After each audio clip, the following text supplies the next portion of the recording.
आखिरकार भारत के दबाव के आगे ब्रिटेन को झुकना ही पड़ा।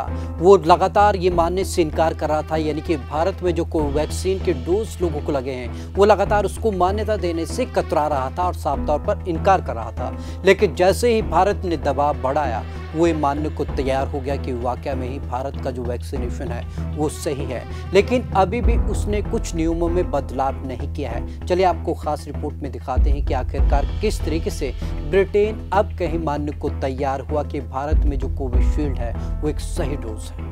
भारत के बढ़ते दबाव के बाद आखिरकार ब्रिटेन ने भारत में बनी कोरोना वैक्सीन कोविशील्ड को मान्यता दे दी। ब्रिटेन ने अपने फैसले को बदलते हुए नई ट्रैवल एडवाइजरी जारी की।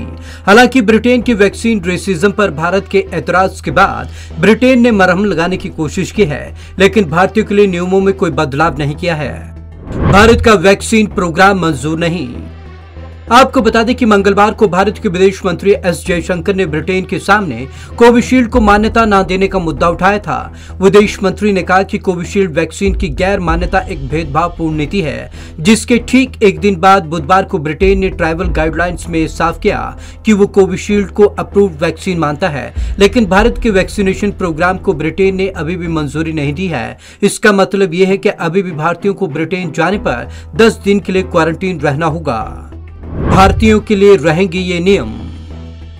इसके अलावा भारतीयों को ब्रिटेन जाने से 48 घंटे पहले कोरोना नेगेटिव यानी कि आरटीपीसीआर टेस्ट रिपोर्ट लेकर आना होगा। इसके बाद 10 दिन होम क्वारंटाइन रहने के बाद फिर से नेगेटिव आरटीपीसीआर रिपोर्ट देनी होगी।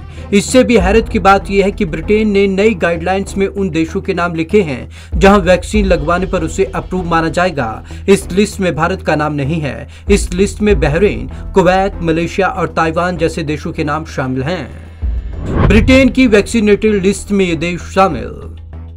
नए नियम के मुताबिक Australia, Antigua and Barbuda, Bahrain, Brunei, Canada, Dominica, Israel, Japan, Kuwait, Malaysia, New Zealand, Qatar, Saudi Arab, Singapore, South Korea, Taiwan और यूएई आने वाले लोगों को पूरी तरीके से वैक्सीनेटेड माना जाएगा। क्या था ब्रिटेन का नया वैक्सीन नियम? दरअसल ब्रिटेन सरकार ने कोरोना वैक्सीन को लेकर नया ट्रैवलर रूल जारी किया। ब्रिटेन के नए ट्रैवल रूल के मुताबिक भारत में दोनों वैक्सीन डोज ले चुके लोगों को भी वैक्सीनेटेड नहीं माना जाएगा। जो लोग भारत से ब्रिटेन आ रहे हैं उन्होंने भले ही दोनों वैक्सीन के डोज ली हों, लेकिन उन्हें भी वैक्सीन ना लेने वालों की तरह 10 दिन क्वारंटाइन रहना पड़ेगा और टेस्ट कराने होंगे। भारत ने कहा था जैसे को तैसा वाला देंगे जवाब।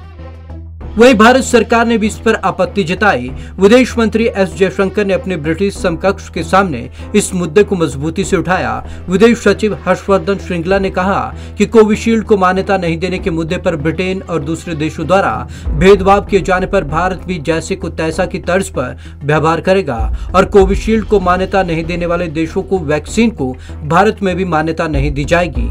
Bureau report, Punjab Kesari TV. Britain तब जाकर माना जब भारत ने उसे साफ तौर पर जवाब दिया कि भारत भी अब जैसे को तैसा वाली नीति अपनाएगा। इसी के चलते ब्रिटेन के तेवर अब नर्म हुए हैं। हालांकि इससे साफ तौर पर वो पहले दर्शा चुका था, हठधर्मिता अपनी दिखा रहा था, लेकिन जब भारत ने दबाव बनाया तब जाकर कहीं ब्रिटेन माना। तो आज की इस खास रिपोर्ट में बस इतना ही। विवेक शर्मा को दीजिए इजाजत। नमस्कार।